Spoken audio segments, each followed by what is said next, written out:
All right, here we go. What's up, beautiful people? Welcome back to the Reyes Reflection Podcast. There are a lot of options out there, so I appreciate that you make me one of them. Make sure you aren't just listening. Make sure you are subscribing, clicking that follow button on the socials at I'm Nathanael Reyes. I got to give some love to some people who pay the bills. Mad Rabbit Tattoo Aftercare, BYOB, which is build your own bundle, not the other kind. Save 20% off when you use promo code Reyes Reflection. And Jocko Fuel, clean fuel, raw and natural ingredients. Save 10% off when you use promo code Reyes Reflection. Now, for the intro. My next guest is definitely a don't judge a book by the cover. You know that person who has a menacing look on their face at the gym, but then they're the softest guy in the world? Or that cute little person, and you think that they're sweet, and then they are aggressive? And the reason why I say this is because he deals with heavy machinery, but his voice is as smooth as honey. So he is a singer, horseback rider, sneakerhead, and a contestant of season 24 of The Voice, but more importantly, a father, a family man. So without further ado, Ephraim Owens, welcome to the pod. What up, everybody? Thank you for having me here. Of course, thank you so much for doing this. I want to start the show off with this. I saw that Pat McAfee follows you. That is really cool. How did that happen? Do you know him? Well, I mean, he has done a lot for our city, not just being a legendary punter here and cool guy, but all the things he's done and stayed in this city. The Thunderdome is still here, so he runs his podcast. Home base is still here, and he's involved in a lot of stuff and still supports a lot of local artists. Absolutely supports the Colts, and so we actually crossed paths at Dave Chappelle was in town not too long ago, and we crossed paths and said what's up, and he just supported me for representing the city that he's grown to love. And I also had to, thank him for everything he's done. So, as big as he is and as much as his podcast is blown up, he still shows a lot of love to us little people. So he's a down-to-earth type of dude. Oh, the realest it comes. I think that's what makes him so successful is that he is authentic and real. And I actually am a fan of him because he did, like you said, the Colts, but he's also in wrestling now too, which is pretty funny. Yeah. That's and cool. I think that's the thing in the world that we live in that you just have to hang your hat on is authenticity. I mean, I know that's something that I tried to, honor in my process, even on The Voice, is you go on this show and there's so many incredible artists and vocalists, and at the end of the day, and some of them have done various of things and toured and all this stuff. And 90% of the time I'm running, machinery and being a dad and a husband. And so it's a little intimidating to have, a little bit of imposter syndrome in this process amongst so many talented people. But what I could, own, and not to be, arrogant or anything else, but just the fact that like I'm uniquely me. And that's the only thing that's the realest thing that separates any of us from anybody. That's what separates you from other podcasters is you can look at the data and try to do so many other things and take, some positives from other people. But the thing that sets you apart is simply you. And that's what I had to do. And I think that's the thing that Pat McAfee finds success is he's simply him. He's a fun, wild dude, but all he can do is be himself. Yeah. That at the end of the day, that's all we could be. No, I appreciate that. So you had mentioned Indianapolis. Is that where you're born and raised? Is that where you've grown up your whole life?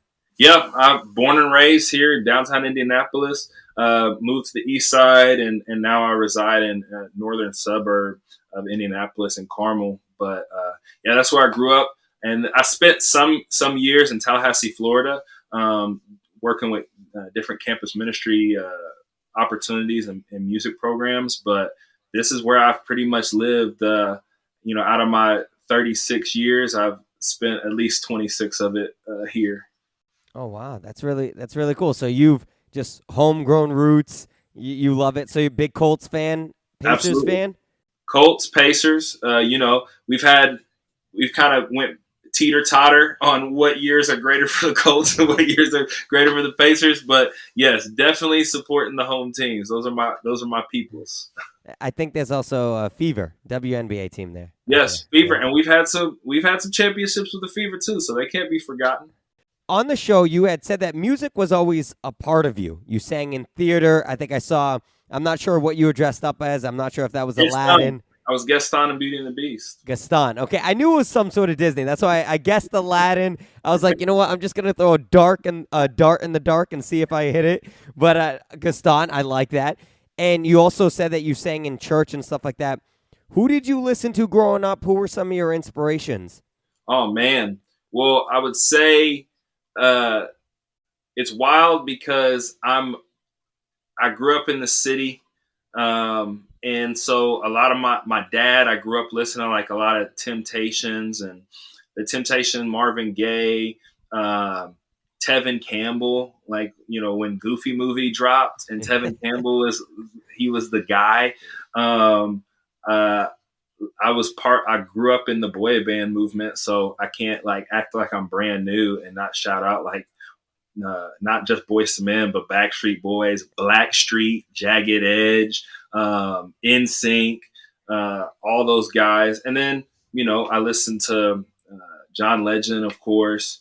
And then I listened like on a whole different spectrum. Like I listened to like Creed and Fuel and, Savage Garden and like, just all types of stuff. I love music. And so I really try to draw from a little bit of everything. And there's, different stuff that like intrigues me and fits the mood, right? Like there's some days that you're just like, you're raging, and there's some days it's like you're in your feelings and you're just listening to like R&B, having light skin problems. It just depends on the day and the mood. And then I grew up, in a musical family, but then the musical theater side and listen to a lot of Broadway and everything from Hairspray to Wicked to now like stuff like Dear Evan Hansen and Hamilton and just all those different things. They've all influenced me throughout my life. Wow, so a wide spectrum. I think that's one of the things that makes music so amazing. It can bond people together. I always say there's two things in this world. Doesn't matter what background, sports and music. Those two things just connect people in a different way. And I've seen it myself. I've been to concerts where I'm side by side next to someone.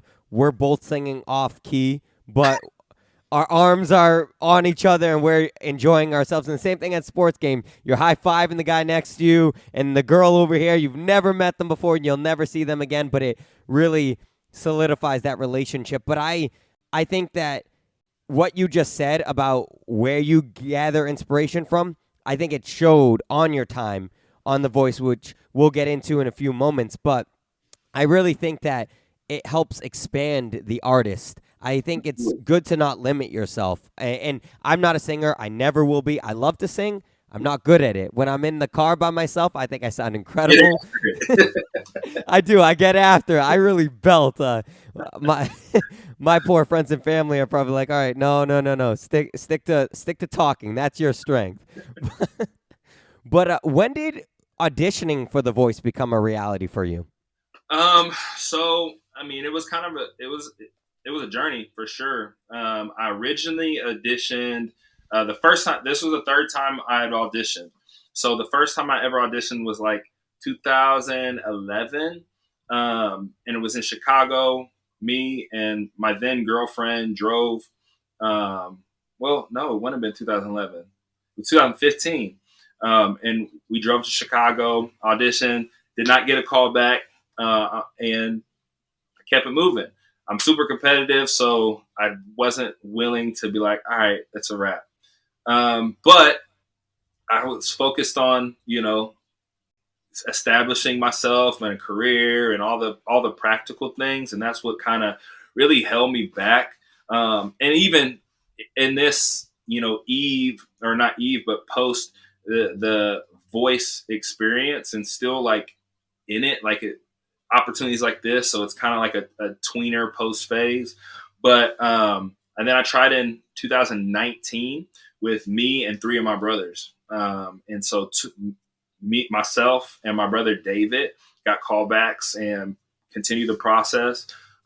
Ultimately, my little brother, he moved on and actually got onto the show and got on Team Kelly. And then, honestly, man, in that time, I had got married. I started having kids, and I just was focused on that, providing and taking care of my family. And, once you kind of been in the pool of The Voice, you constantly get, different emails and audition and things. And post COVID, they've been doing virtual auditions and virtual open calls, which is taking place of, the big going to arenas and conference centers and doing all in-person stuff. So I just came back here to my shed office and was like, all right, I'm just going to do this virtual, audition and shoot my shot. And it worked out. Later that night, I got an email saying that I moved on. And that's really all she wrote. But that process started like February or March. And it's just been, going ever since. But it was a lot of my wife that through the years, she knows that I love to sing and I really want to do music as a profession. But practicality has always pulled me back because people got to pay the bills and insurance got to be paid and kids got to be taken care of. And so she really pushed me and I'm thankful for it. I love that story because it shows resilience. It shows, because you just mentioned 2015 was the first time. You could have packed your tent and been like, nope, never doing this again. Yeah, absolutely. And you faced rejection a couple times, which I think a lot of people nowadays, they're afraid to take that risk because of rejection. Oh, yeah. And as a person who's grown up with it, it's almost like you need rejection. You need to be told no by that girl once or twice. You need to be told no by that job because I think that builds resilience, that builds mental toughness, but that also builds a willingness to just go after things and to try. And I'm right there with you, man. I'm super competitive, and I'm like, wait, you just told me no? Then I'm going to do it. Then watch me do it. Yeah, 100%. And even the fact that your brother was on it, I didn't know that. That's really cool that your brother was on it. And that could have been for you of like, nah, you know what, man, I did it, and I was this close, but I didn't get it. And you still was like, nope, I'm going to go ahead and I'm going to keep competing and keep trying until I get that opportunity. And I truly believe that the universe and God are very giving. And I believe that if you 100% wake up every day, work hard, don't snake anybody, firm handshake, and you keep doing what you're doing, that eventually something happens. So I'm pulling for you, man. And even though, no spoilers alert, but spoiler because it already happened, even though the time on the show ended, but we'll talk about those experiences, I still believe that you have this opportunity, man. And I'm really pulling for you that you will push through and get this done. So absolutely. Let's talk about your blind audition now. Your daughter, wife, and baby number 3, they were there. Baby number 3 was there as well. Yeah. You started off very soft, and you really got stronger as you went on. And I think you had great stage presence, and I think you had mentioned it earlier in the interview how you have all these inspirations, which I think showed in the song because there was a little roughness in your voice, but then there was this soft tenderness. Gwen and Niall turned around pretty much instantly. Then John, Reba. Gwen even shot her shot, flirted a little bit. Reba was, you said your wife was super ecstatic that Reba was a coach. You got great compliments. Then a great moment that you will be able to have for the rest of your life. Yep. John said, bring out your daughter. Yep. What was that like for you? She's gorgeous, by the way. Your daughter is absolutely beautiful. You're going to have a broomstick or a baseball bat by the door when she's older. Oh, yeah. It goes against everything. People used to ask me when she was younger, when she was first born, they're like, you have kids? And I'd be like, no, I don't. They're like, I thought you had a daughter. I'm like, no. No one will know about her. Yeah. But I thank you for the compliment. I know I'm a parent. I could be biased, but I absolutely think she's beautiful and perfect. Oh, she's gorgeous.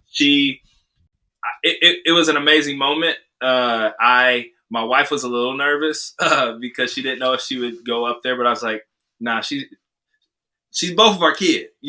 She's about the stage, and she came up there no hesitation, and even after some of the clip before my audition, like in the package that aired, she had a moment where I was like, hey, what do you think if Daddy wins this? And she was like, well, what do you think if I win this? I was like, wait, what? Like, I got to compete against my cute child too, all these other people. But she loved it. I know my wife, I didn't get to be a part of that moment when they were off on the side of the stage, but my wife was trying to keep her calm because she kept asking, Mom, when am I going to get to go up? When am I going to get to go up? And they had no idea that she actually was going to get an opportunity. And so it's just awesome that it was awesome to have them there to support me because, again, like I've said, like they're my motivation in this whole process. And to have her not only physically there on the side, but join her up there with me and share that moment that we have captured forever. I've watched my audition many times, but I've watched that moment more than anything, just to see her and her smiling and waving at Reba. It was an amazing moment as a parent. It was incredible. And then to go to the hotel afterwards, my wife break the news that we got a third coming. It was a very sensory overload evening. Emotional day. I'm sure the roller coaster, man, because from past people that I've interviewed, the process is pretty arduous. You wake up early, you're waiting till your number's called. So you have the emotions of that. Your family's there. You're singing your life out, singing in front of 4 titans in the industry. Yeah. You wouldn't have gone wrong either way. You had a 4-chair turn. You ended up choosing John. Yeah. Why did you make that decision? I am thankful that I made that decision. There's times hindsight that I'm like, man, should I have been strategic? Should I, thought a little bit on that, more on the strategic side. But I thought about it a lot, and I knew I didn't want to make an emotional decision because you get in that moment, all I was hoping and really focused on is like, all I need is one. I wasn't even thinking about the possibility of getting 4. That was a little overkill for me. I just thought if all I need is one, that changes everything. That keeps me in this opportunity. And so to get 4 was mind blowing.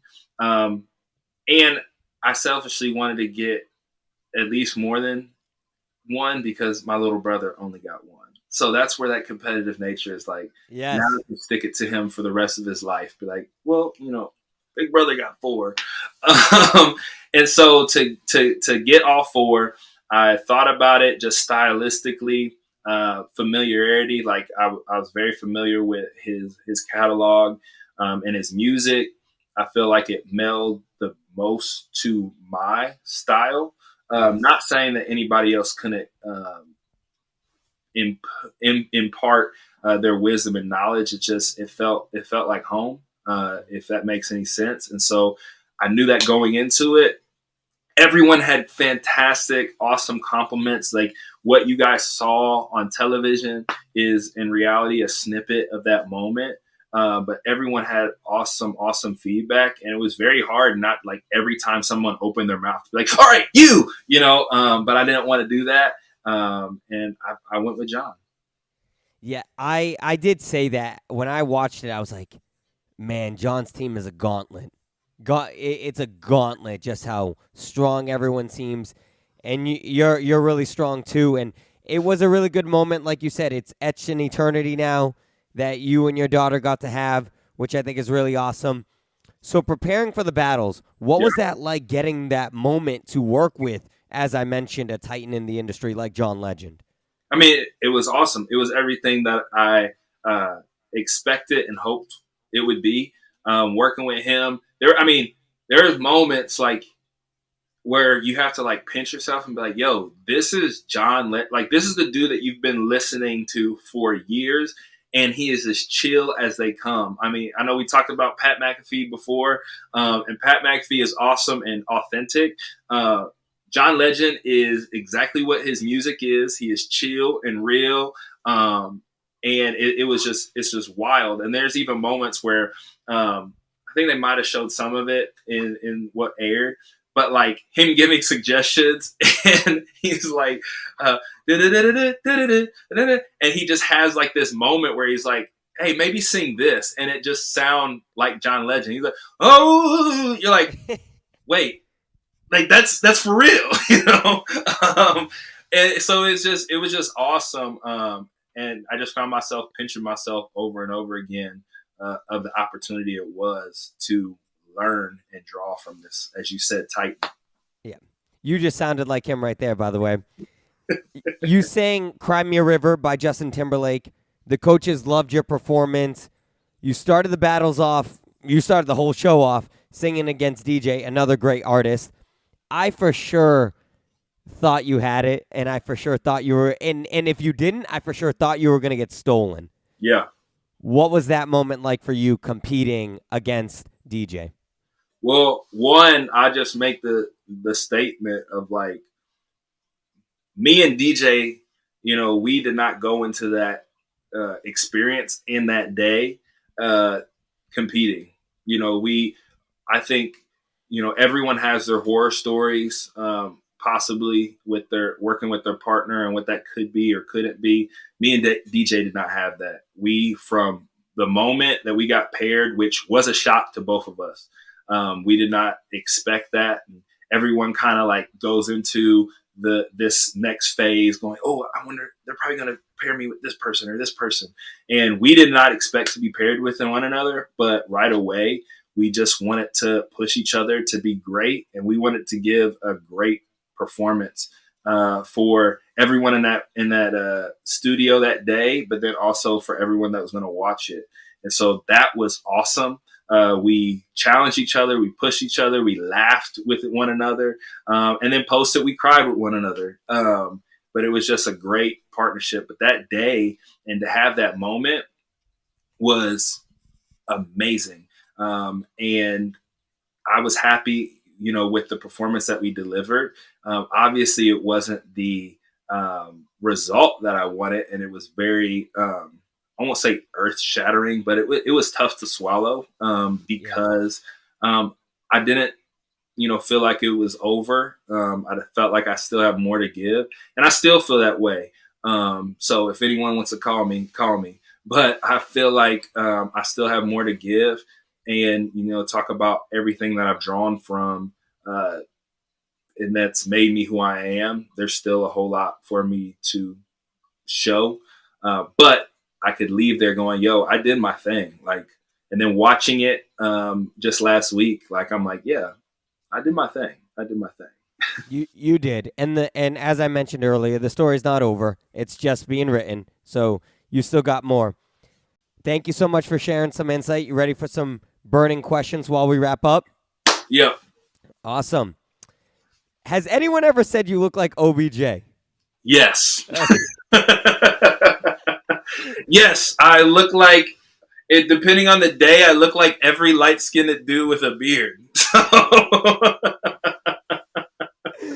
I love it. That is awesome. All right, awesome. We said earlier that you're a sneakerhead. Coolest pair of sneakers that you own, what would you say? Coolest pair of sneakers I own, probably. Let me grab this. So, I had a sneaker ball with my daughter, and so I can't be just regular. So I personally made these for me and my daughter. She wanted pink and sparkly.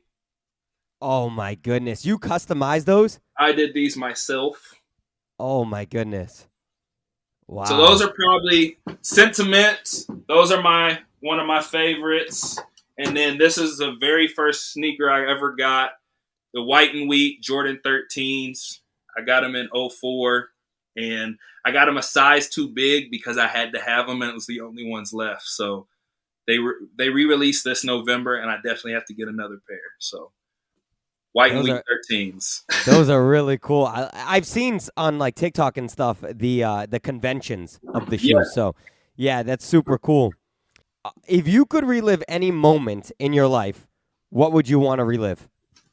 Oh wow, burning question. Yes. Probably my wedding. Your My wedding. wedding again. You know, I got to join marriage with, you know, one of the dopest people in the world. And, you know, for anyone who's been, you know, married, it's like the best thing. And it's also the most challenging, you know, thing in the world. Because you allow somebody, you know, as my audition song, you allow somebody to see beneath your beautiful. And that is beautiful. And it's also challenging. But weddings go by so fast. You put so much effort and then it's like gone. So I would just love to experience that again. It was pretty awesome. Yeah. Well, who's to say you can't have another party with your spouse and just, yeah, right? I know what you mean. No, yeah. It's that ceremony, the experience of I'm going to now bind myself with this individual, right? Yes, definitely. How gullible would you consider yourself? Scale of 1 to 10. 3. 3. Okay, so pretty gullible. All right. What is the best prank you've ever pulled on someone? Ooh, man.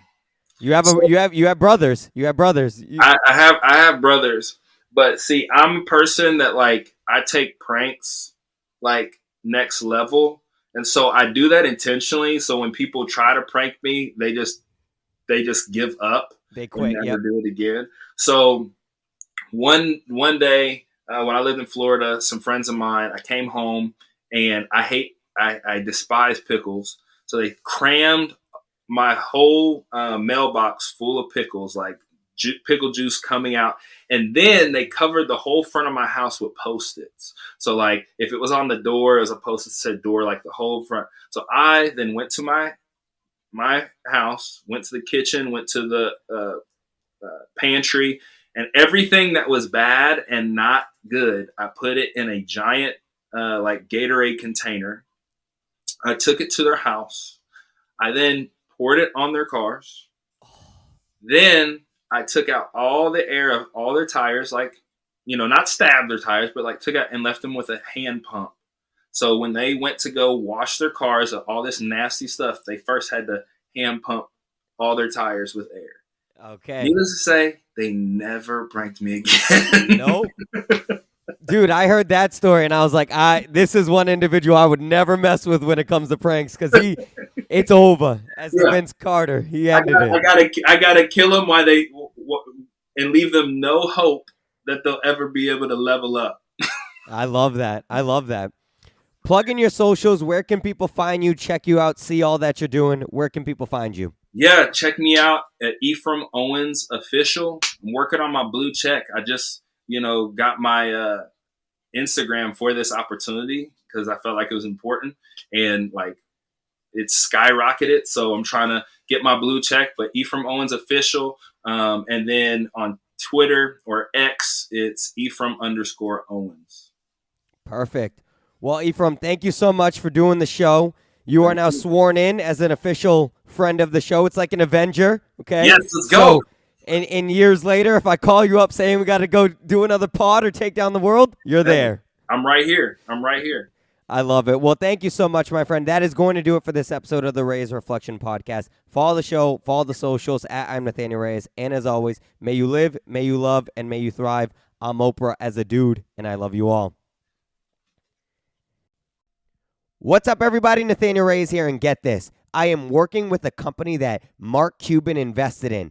It is Mad Rabbit Tattoo Aftercare Skin Products. You can go ahead and create your own bundle today and use promo code Reyes Reflection to save 20%. Again, Reyes Reflection to save 20%. Get yours today. If you're a fitness buff like myself, or you just care about what you're putting in your body, Jocko Fuel is the site for you. Go to their website and check them out, jockofuel.com. They have protein shakes, creatine, pre-workout, energy drinks, and much more. Get anything today and save 20% when you use promo code Reyes Reflection.